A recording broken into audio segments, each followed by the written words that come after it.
Hello and welcome to Forethought India's podcast.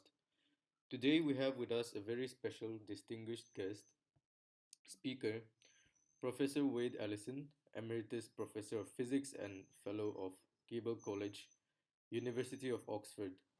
He shall speak on energy, nature's currency. But before we get on to the lecture, a brief bio about our speaker today. Professor Wade Allison spent his research career in experimental and theoretical particle physics at CERN and in the USA. He is listed as the author of some 245 scientific publications on ResearchGate. At Oxford, he taught and lectured students in most areas from mathematics to medical physics. In 2006, he published Fundamental Physics for Probing and Imaging, a textbook that included the effects of radiation. He has lectured around the world on the biological safety of radiation and the exceptional worldwide aversion to it that has been a cultural hallmark of the past 70 years. In 2009, he wrote an accessible book, Radiation and Reason, contrasting the acceptability of nuclear technology when used for human health in a clinic with the phobia of it when used in the environment. In 2015, Professor Allison published his third book, Nuclear is for Life, which explores why such a powerful agent is almost harmless, a discussion that draws on physics, biology, history, and other disciplines. Although not seeing himself as a nuclear activist, from the evidence he concludes that if the human race has to forego fossil fuels to mitigate climate change, nuclear power is a solution. He is a founder member of the Worldwide Scientists for Accurate Radiation Information SARI, and in the UK he is honorary secretary of the Supporters of Nuclear Energy. Now we give the time to our professor. Thank you. It's a wonderful opportunity to speak because the energy problem that we have is not something that is handed down from on high. It's something that each of us has to understand. Let me start my slides.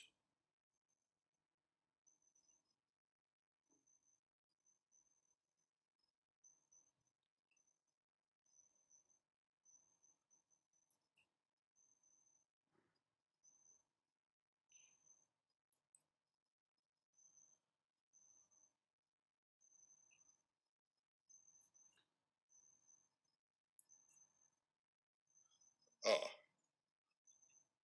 Hopefully you can see that. Um,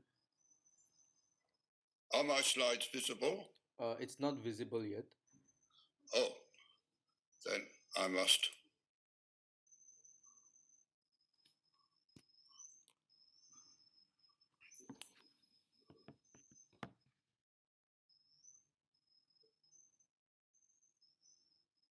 Share screen.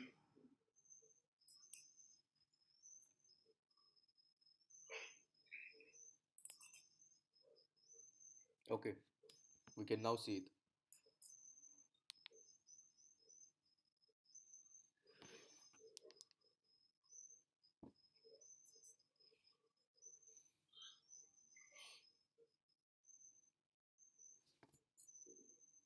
There we are.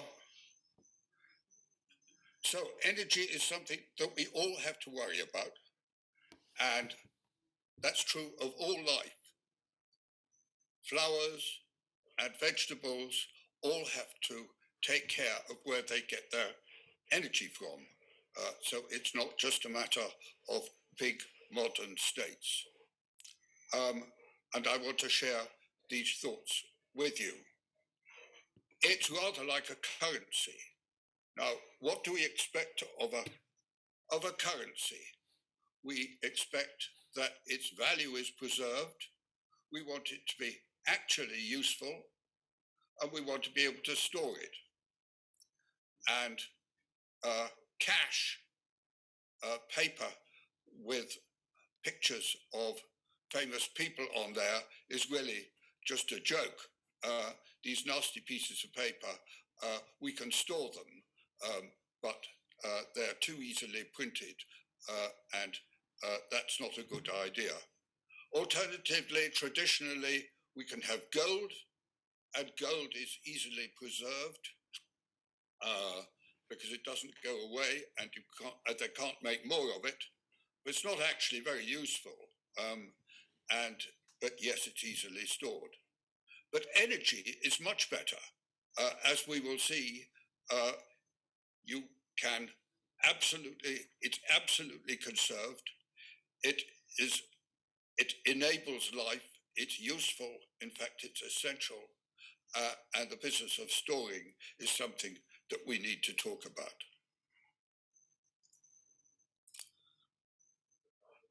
So, plant life dies and hibernates in the winter. Animals, big step forward from plant life because suddenly energy was portable. It's called food. And then when humans came along, we made a big step forward because we had understanding and speech, and this enabled us to work in teams and to tame wind and fire and agriculture. And it's our ability to do that gave us better access to energy than other animals and vegetables. But life was pretty poor when we only used those sources of energy. And then something amazing happened when the Industrial Revolution came in the 17th century, 17th and 18th, 19th century. And suddenly machines and fossil fuels and natural science and electronics and chemistry all came along. And suddenly life was much more, the population went up fourfold and life expectancy doubled, and everybody around the world tried to keep up with the Industrial Revolution, but then suddenly now we are at a situation where we have lost our faith in fossil fuels. What next? What can we do? We are at a juncture, a turning point in this thing. Now, animals have been studying the storage of energy since the beginning, since they started on life many, many years ago, like this squirrel.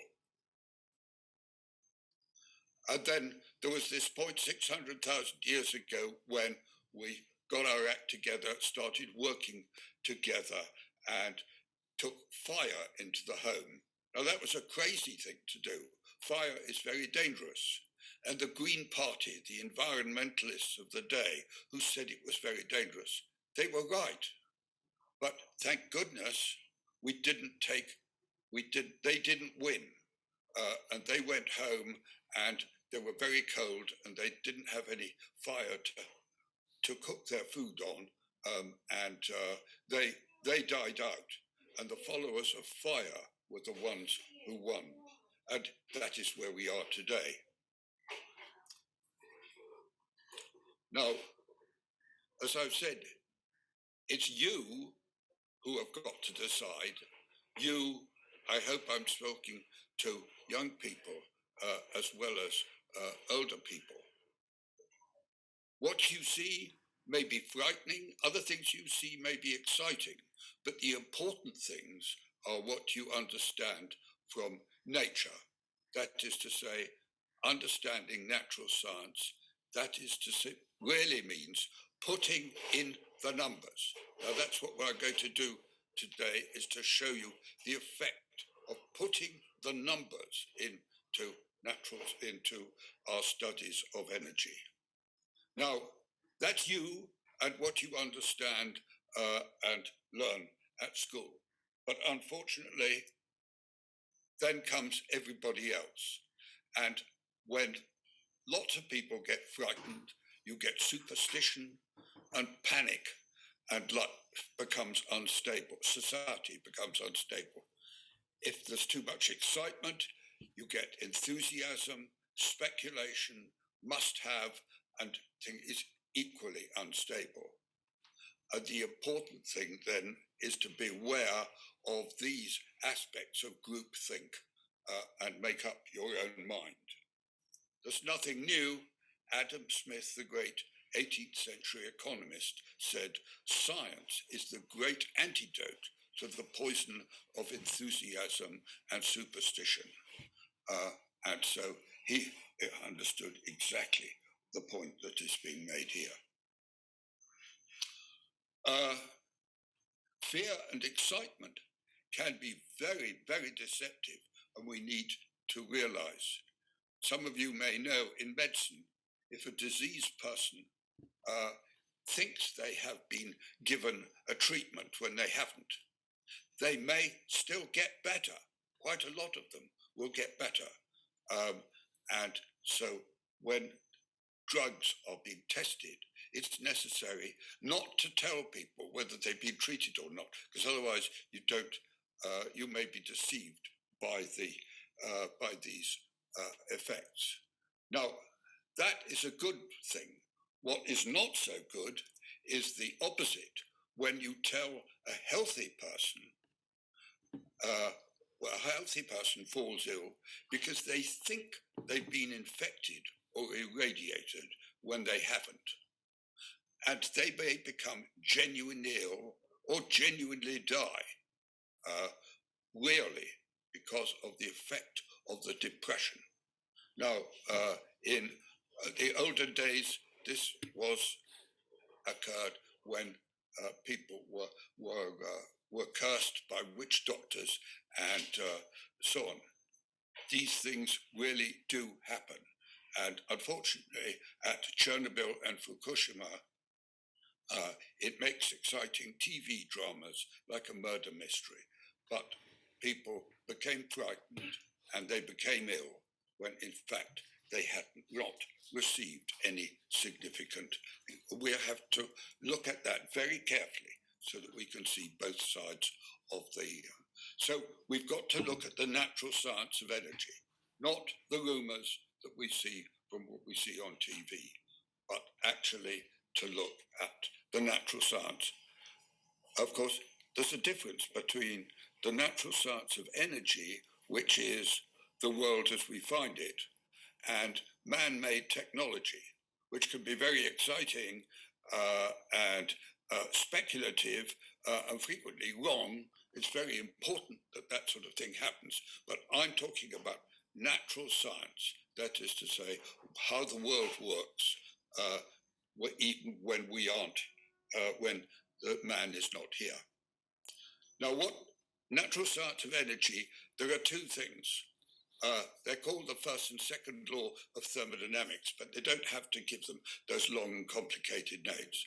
First of all, energy is conserved under all conditions. You can't make it, and you can't destroy it either. Right from the beginning of time, including black holes and all gravitational waves and all sorts of bizarre things, all obey the conservation of energy. And the second law says that energy left on its own spreads out. A typical example is if you have 2 cups of tea, a lukewarm cup of tea and another lukewarm cup of tea, you cannot make one hot cup of tea from them. There are limits to what you can do with energy because it spreads out and leaks away, and that makes life very difficult. We'll see that in a minute. So what we need is primary energy. That is to say, we need to look up the sequence of energy effects. Is where does the energy come from? There's no good talking about hydrogen and electricity and batteries. Where does the energy come from to make the hydrogen? Where does the energy come from to make the electricity or to charge the batteries? So I'm talking about primary energy. And the second conclusion is we need the most concentrated sources. We need the hottest cups of coffee. You can always make two not so hot cups of coffee from one very hot cup of coffee. So,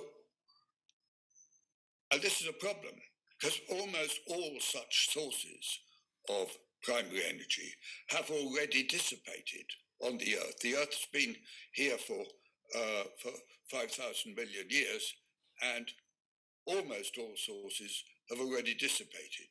You cannot dig up piles of pre-charged lithium batteries. There are no such thing.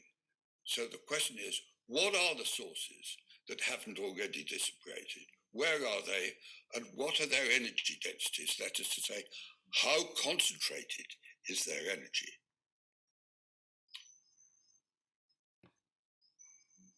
When you see pictures like this, you say, naturally, why hasn't that stone, that boulder, already rolled downhill? Or if you see water on the top of a mountain, well, it flows away. Everything goes downhill. And anything that is uphill may suddenly decide to go downhill, and that's not safe.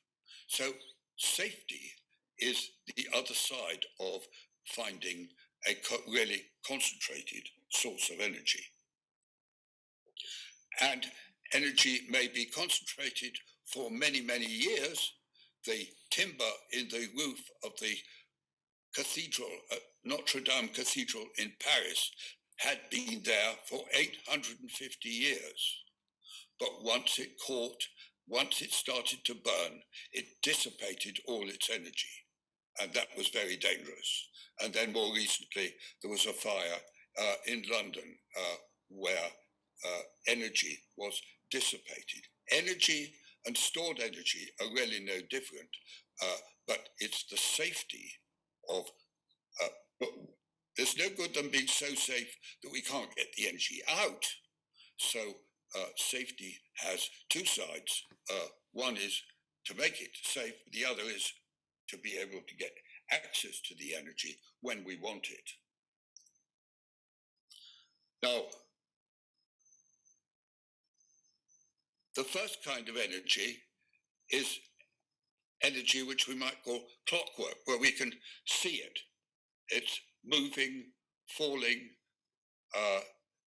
it's reassuring, it's natural, it's intuitive, it's transparent. Anybody can see that a rolling stone or a waterfall, something is a source of energy. And the energy of a falling object is its mass times the gravitational constant, acceleration due to gravity, and a height. So if you look at the water behind a hydroelectric dam, 100 meters high, that's pretty high, then you can work it out very simply in one line. It is in joules per kilogram, or you can turn it into 3 times 10 to the minus 4 kilowatt hours per kilogram. Now, it doesn't matter whether it's water or whatever it is. Anything coming 100 meters high is going to have the same energy density. And then moving things have an energy of a half mv squared. That's what Mr. Galileo and Mr. Newton showed us many, many years ago. So that's the mass times the square of the velocity. And at 30 miles an hour, that's 0.27 times 10 to the minus 4 kilowatt hours per kilogram. So at 30 miles an hour, that's even less than the water behind a hydroelectric dam. And at 30 miles, wind at 30 miles an hour, as we'll see in a minute, you can show that that's 330 watts per square meter of area. And that is why turbines wind turbines are so big, it's because the energy that they collect is pathetically small. And the sunshine, if you have a solar farm, it's also very small. Why? Because the sun has got 100 million miles to come from the sun, and it's got very weak by the time it gets here. And so on average, you only get 300 watts per square meter, even if you can collect it with 100% efficiency. And there's big excitement these days because they've actually got solar cells which are as efficient as 20% efficient. So you can't do very much with efficiency. You can't make dams which are much higher than 100 meters high, and you can't go faster and faster because things get unsafe and dangerous. You can already kill people at 30 miles an hour. Of course, you look at the hot gas molecules in a hot gas. That's a way of putting up the velocity, and a hot gas, the velocity of the molecules is about the speed of sound. And so that corresponds to about 0.1 kilowatt hour per kilogram, which is quite a lot better than that. But it's pathetic compared with food. If you look, I don't know whether it's true in India now, but it's certainly true in this country, all food has to say what its energy content is. And it's easy to turn what it says on the packet into the number of kilowatt hours per kilogram. And as I was writing this, I looked at the biscuits I was looking at, and they said that was 2018 kilojoules per 100 gram serving. Well, it's just a matter of putting in a few powers of 10, and you get that down to 5.6 kilowatt hours per kilogram. Now that's amazing. That's 10,000 times the energy density of the water behind that dam.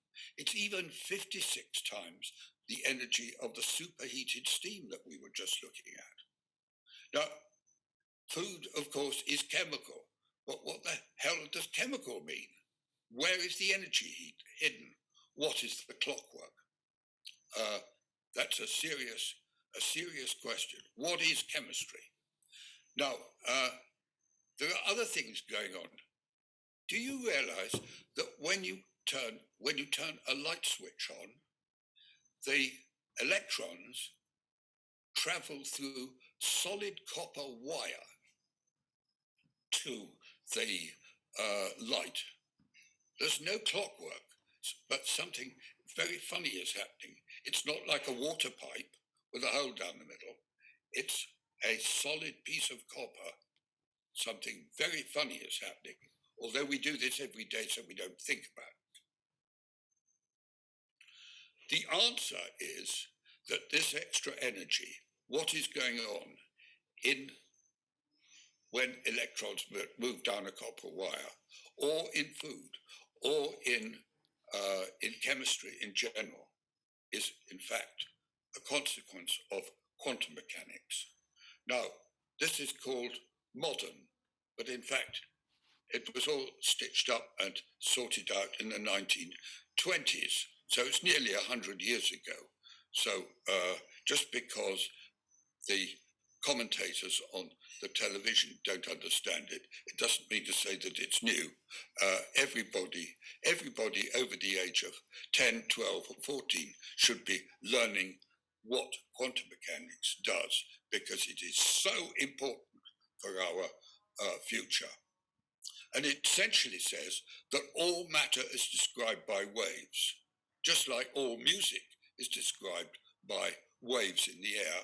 All matter is described by waves. And so electrons pass through solid copper as waves. Well, there's a lot more to it, of course, than that, but you can show that.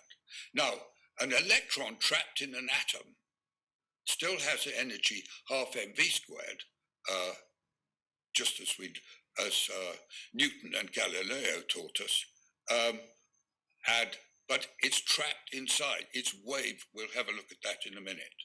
And a proton and neutron trapped in a nucleus. Aha, that is going to be very interesting indeed. So,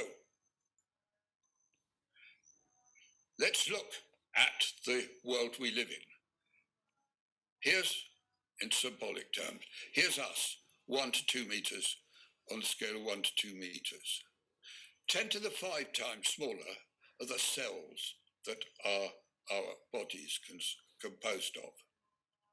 And then another 100,000 times smaller are the atoms and, in fact, the atoms and biological molecules. And a factor of 100,000 is huge. It's worthwhile thinking what if you take 100,000 centimeters is a very long way indeed. And then the nucleus inside the center of the atom, and it doesn't look anything like that at all, because it's far too small to be seen. It's 100,000 times smaller again. And this is the fantastic world we live in. And it's crazy that people aren't taught about this in school. They ought to be taught, not specializing, they should be taught early in school as soon as they've learned something about numbers. Well, that all sounds very heavy stuff maybe to you. This is a picture of when some friends were at a conference in Warsaw in September 2019, just before the COVID came. And here I am with a friend from Canada, Poland and Israel, and we are in the office of the friend from Poland in Warsaw. But that's not what I'm showing to you. What I want to show you is what he's got hanging on his wall. And behind my head on the right there, you can see something which is obviously the table of the chemical elements. And then on the other side, pointed at by this red arrow that I put on top, is a photograph of a group of people. And that is the most important photograph, probably one of the most important photographs that have ever been taken. Here it is. You can get it on the internet. Almost everybody in this photograph got a Nobel Prize. They are the people who sorted out quantum mechanics. Well, you may recognize Einstein. There's Marie Curie. There's Max Planck. There's Erwin Schrödinger. Niels Bohr. Everybody. There's Paul Dirac, who taught me quantum mechanics at Cambridge. Everybody here has, together as a fantastic teamwork in the 1920s, sorted out really why we have to believe in quantum mechanics and what it can do for us. Right. It's just like a musical instrument. In a musical instrument, you know, if a small musical instrument gives a high pitch signal because the wave has to fit inside the box, inside the musical instrument, whether it's a string or whether it's a cavity. And so the waves they can be shorter wavelength, but they can't be longer. They've got to fit inside. And the important thing about quantum mechanics is the discovery that all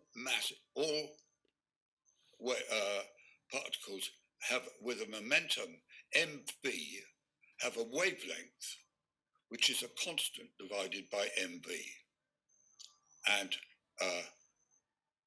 that h is called Planck's constant, and that was found before the end of the 19th century. So for a particle trapped in a box, Here's a picture of it. A box of size L, the wavelength then is 2L, and by this formula, that's equal to H over mv. And then you can calculate the energy half mv squared, and it's H squared over 8ml squared. So if you have any particle in any box, a box of size L meters and M kilograms, then this formula tells you the smallest kinetic energy that that particle can have. And if you take an atom, which as we've just seen is a size 10 to minus 10 meters, and you put in the numbers, you'll find that you get 7 times 10 to minus 19 joules, 4 electron volts, or 7 kilowatt hours per kilogram, which is just very similar to what was in my biscuit. It's the energy density of chemical, and this goes up and down by a factor of 10 or 15 or 20, but not much. So that is sort of universal. For chemistry, batteries, all batteries, they may be a 12-volt battery, you may have a 5-volt electronics, they're all on this time scale of this energy scale. And food and electronics all the same. However, if we now look at neutrons and protons inside a nucleus, which we've already seen was 100,000 times smaller again, and we put in into the same formula, we get 3 times 10 to minus 12 joules, 20 million electron volts. So it's a million, in fact, it's more than a million times the energy of chemistry. And this didn't really require anything new except the existence of the nucleus. And that is the big possibility or probability that we're now looking at. So let's look at a table, a scorecard. In this column, I'm looking at the pre-industrial era, where we have animals and water and wind and bio, wood and fuels and sun, etc. And in this column, I've got chemistry, and the only big supply of chemicals that haven't run downhill on Earth are the fossil fuels. And then we've got nuclear. Now, if I look at the energy density, well, we already worked this out. The energy density for typical renewables is of the order of less than 1,000th of a kilowatt hour per kilogram.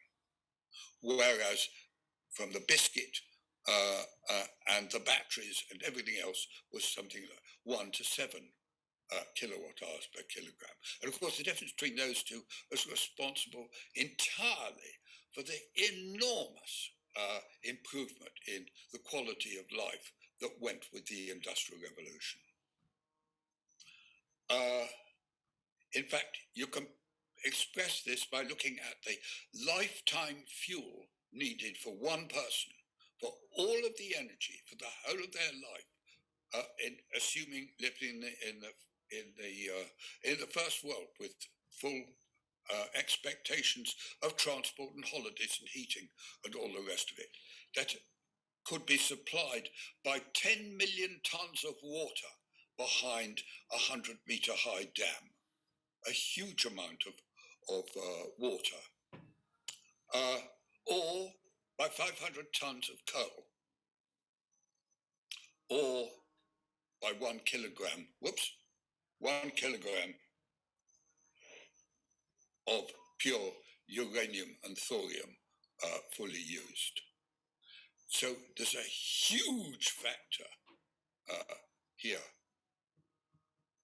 And it's only when you put the numbers in that you appreciate just how big the difference is. What's in favour of renewables? Well, everybody can understand them. They're not frightening, although waves and things can be quite, water waves can be quite frightening at sea, but generally they're accepted. People know what renewables, clockwork, moving, falling things are understood. Chemical energy, fossil fuels, available 24/7. You can use the energy anywhere and at any time that you want. Wonderful. But the renewables, they're intermittent. Well, I'll show you more about that in a minute. They're weak. They're huge footprint. They take over vast areas of land. Why anybody think they could be called environmental, I have no idea. For the chemical, for fossil fuels, the problem is emissions and a not entirely good safety, as we've seen from the accidents that could happen. Where did the energy come from? Well, we've always got to ask that question. Of course, renewables come from daily sunshine, which varies with the seasons, but we can see where it comes from. That's what powers the wind and so on. And the fossil fuels come from ancient fossilized sunshine with the biological activity which was fossilized over millions of years. So there's a huge accumulation of energy there. But when we come to nuclear, there's this just 1 kilogram. It's still available 24/7, anywhere, compact, resilient and safe. Now I'm going to have to spend a bit of time persuading you how safe it is. But what's against it is that nobody understands it. For historical reasons, people, which I will tell you more about, people have got frightened by nuclear, and so people are not taught about it, except for a few people to the end of their educational career. But it ought to be told to everybody from the age of 10. But this is the problem. It's getting the sociology, getting people to understand what nuclear is. But where did it come from? Because I've said all energy's got to come from somewhere. And the answer is it came from from supernovae, from exploding stars that took place in the early years of the universe before the Earth was formed. It isn't happening today, at least not here, but it is happening in other places in the universe, and we can see that today. This, in fact, is the Crab Nebula, which is a supernova. It's 6,300 light years away, and it was so bright, it was seen in broad daylight for 23 days by Korean astronomers in July 1054. This is the remnant of the explosion, and all the elements, like all the way up to lead and uranium and thorium and so on, were created in this process. This picture is taken by the Hubble Space Telescope. But oh dear, solar. This is a meadow, which was farmland, and it's now covered with solar panels outside Abingdon, just outside Oxford. The nature is completely hidden. It is not green. It's industrial, covered with elements from deep in elements which are not easily available. It's not environmental, and we've got to grow out of deploying large amounts of solar panels.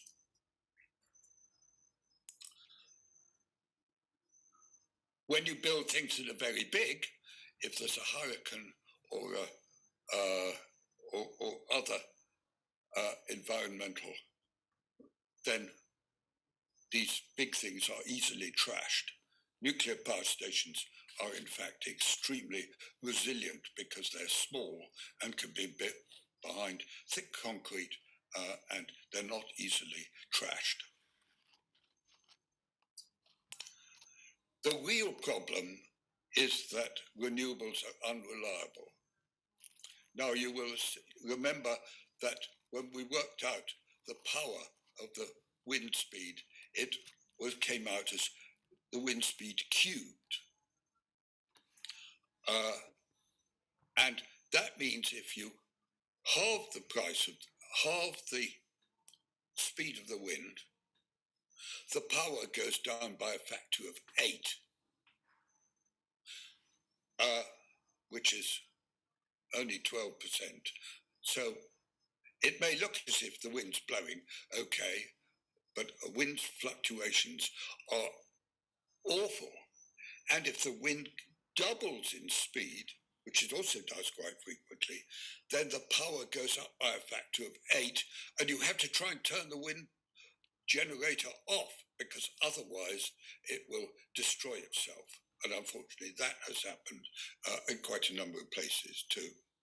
So, in fact, here are pictures this is data from the whole of Europe, and the average capacity factor is 22%, slightly bigger for offshore wind, where the wind is slightly stronger and steadier, but only for one day in a year.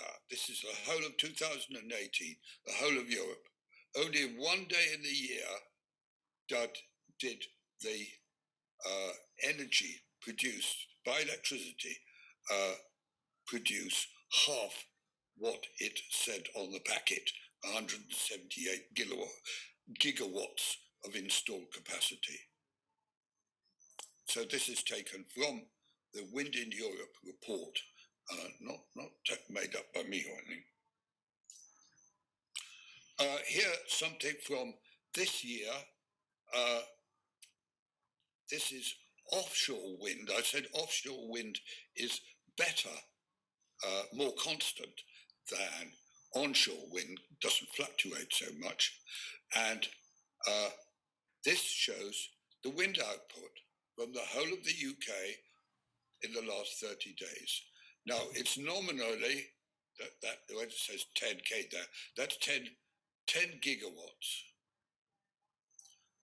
which is a third of the need of the UK. So that's okay. So in this week, between the 7th and 14th of March, there was lots of electricity, and it went up and down a bit, but it was nearly 10 gigawatts. But in this week, from the 21st to the 28th of March, there was about 12% of the energy production. And a week is a very long time to store all the energy that is used by a country like the UK, would be more in India. And that amount of energy stored in batteries or something, well, it's hundreds of times greater than the energy released by the fertilizer explosion that occurred in Beirut in 2020. So we have to look at the numbers, and the numbers are not reassuring at all. So I'm saying that nuclear is absolutely marvelous, but it is 1,000,000 times the power of chemistry. And chemistry can make a right mess of biology and destroy life. So how does biology protect life against the huge energy of nuclear radiation? That's a serious question. Well, first of all, let's look at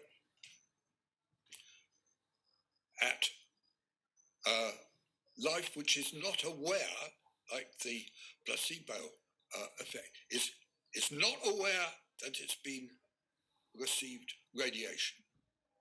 And if you look at the wildlife at Chernobyl in the evacuated zone, it is thriving. Here's a rather nice picture of a leopard there, but the wildlife is thriving actually because when people were at Chernobyl, it was more of a problem. The wildlife prefers it without the people. They're radioactive, but it's not a problem. There are some nice wildlife programs on that you can find. How does this happen? Well, there's a war game going on between biology, which is very frail, and nuclear radiation, which is very powerful. And this has been going on for 3,000 million years because the radiation on Earth was actually higher in the old days when the Earth first formed than it is today. And it wasn't until biology had learnt how to cope with this radiation that it was able to survive. If it hadn't learnt, we wouldn't be here. So there is still a lot of radiation here today. It comes from outer space. It comes from the rocks that are around us. It even comes from inside us. About 1 part in 10 to the 4 of the element potassium, which is an essential for the working of chemical cells, is radioactive potassium-40, and that is still decaying, produced originally from the supernova that created such things before the Earth was born.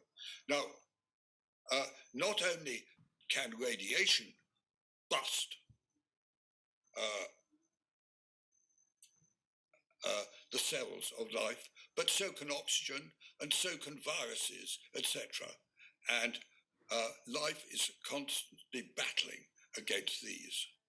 Now, radiation is different from a virus because radiation never changes the way it attacks.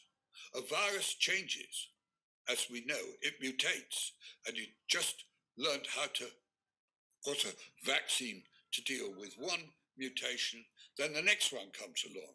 So it's a war game in which the tactics of the other side is changing all the time. But radiation never changes its tactics. It's just a hammer. It breaks molecules.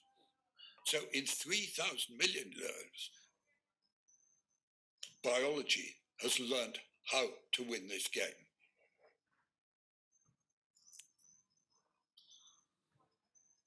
How do we know this? Well, much respected person, Marie Curie, who won Nobel Prizes in physics and in chemistry, and her gift to the world in medicine is the diagnosis and therapy of cancer with nuclear radiation. And she, to go back to my business of personal responsibility, not listening to everybody else, she learned that nothing in life is to be feared. You've got to understand it.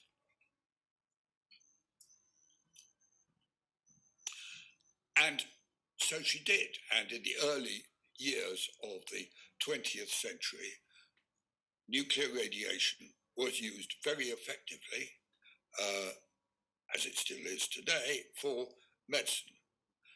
And there were accidents, and from those accidents, lessons were learnt. And in 1934, there was agreement on international agreement on what was a safe level. And that was fine. And then in 1945, nuclear energy was used in war. Now, you can use chemistry in war and blow things up. and that has destroyed Syria and Chechnya and places, and earlier in the 1939-45 war. But you can also do it with nuclear. And because it has a million times the energy, you can do it rather effectively. Now, the world didn't know quite what to do with this, because scientists may learn how to cope with factors of a million, but politicians and generals cannot cope with a factor of a million. It'd be better when they learn to pick more science. But in 1955, my generation panicked and demonized nuclear energy and gave it such a bad name that nobody wanted to know about it. And that had very serious consequences for the possibility of using it as a source of electricity and so on. And speaking to my grandchildren now, and hopefully people watching this thing, your generation has got to study and be more sensible and understand than my generation has. And we should apologize for the fact that for 70 years we have been allowed the world to do the wrong thing. Let me just try to draw a diagram to explain it. One of the reasons that nuclear radiation is safe for life is that it doesn't catch. Fire is dangerous because once it catches in one place, it can spread and it propagates. And the same is true with infection. Infection starts in one place and then it multiplies. But radiation doesn't do that. So you may bust a molecule, but that doesn't cause it to bust more. So nuclear radiation is safe. You can't catch it. It's not contagious. And then, as I say, high radiation doses are used for personal health, but when they're 1,000 times smaller, that's 1 over 1,000, are considered unsafe when you're talking about nuclear power, and that's crazy. Now let's draw a picture of this. This red circle represents the amount of radiation that a cancer is given in a month of treatment, typically 2,000 of these milligrams a day, every day for a month. It's rather tedious receiving cancer therapy because you have to go back every day, and it goes back every day because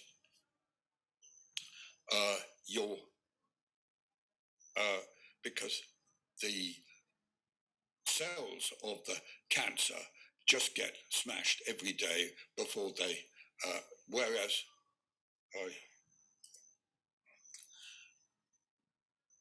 healthy tissue around the cancer gets something like 20,000 milligrams per month and usually survives. This is tissue where your hair may fall out, you may get surface burns, not pleasant.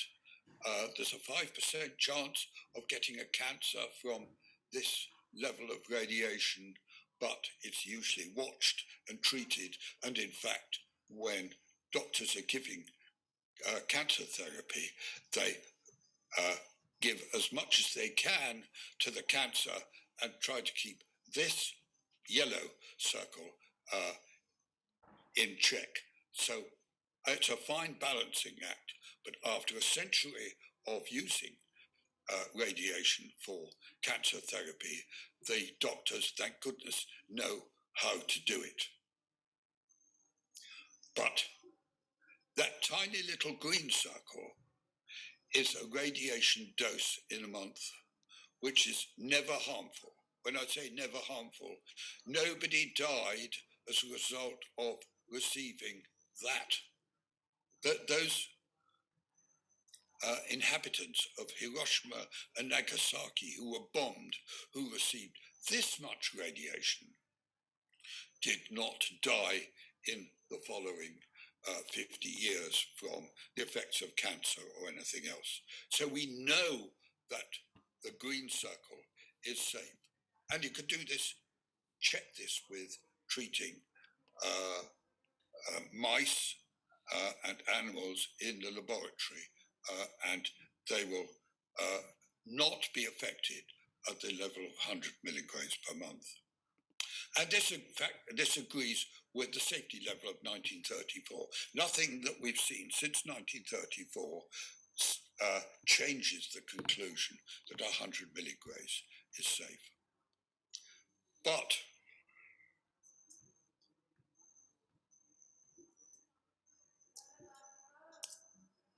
inside that green circle is a tiny white dot.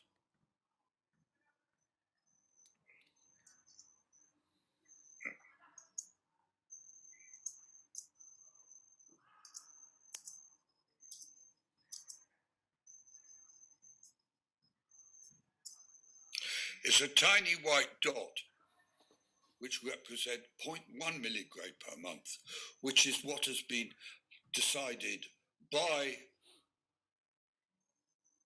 the committees going up to the United Nations and is described as the safety level since 1950.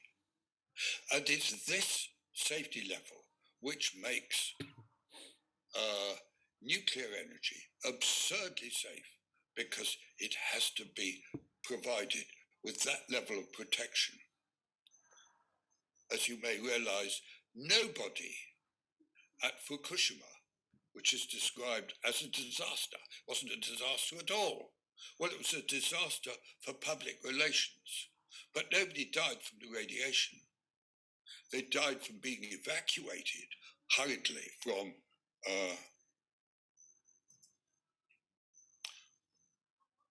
well, biology is not like physics. In physics, physics is linear.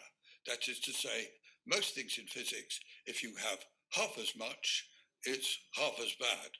Or if you have twice as much, it's twice as bad. That doesn't work in biology.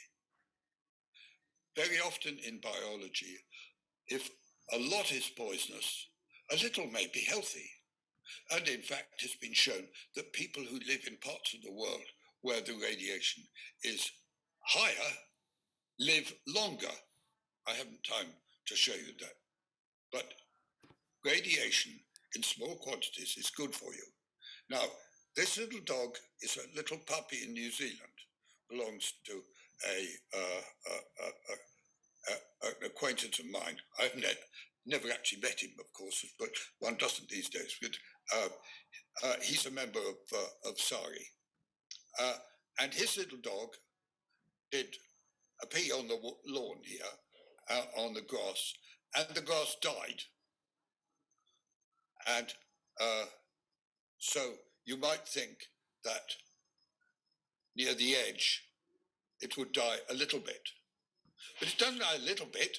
The grass, which had a little bit of his pea, actually has thrived. It's much greener than is where the pea is. So this is the kind of thing that one should expect in biology, but not in physics. Well, conclusions. What we need is education, meaning understanding and information. It's the understanding part that's important. Education is arguably even better than energy as a currency, because energy is conserved, but education multiplies and spreads, and you give it to one another. So please go and study yourselves and tell others.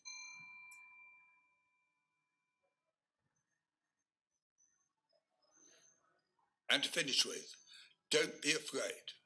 I like this quotation from a Nobel Prize winner. Fear does not prevent death, it prevents life.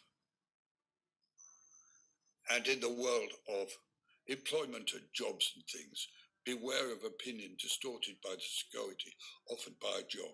It's difficult to get a man to understand something when his job depends on him not understanding it. Well, I've written 2 books on this whole business with many, many more details, and I'm very happy to send the books out, maybe in a big package to India if anybody wants. And there's my email address if you want to get in touch with me. Thank you. Thank you so much. Thank you so much for your time and effort, Professor. And besides so many things that you have covered about energy, you made it clear that we as students and as young people must not misunderstand nuclear energy as it has been for so long, and rather learn more of it and get educated by it. And I'm sure all the students, and not just students but anyone accessing this lecture, would have found it very valuable to them. Thank you once again.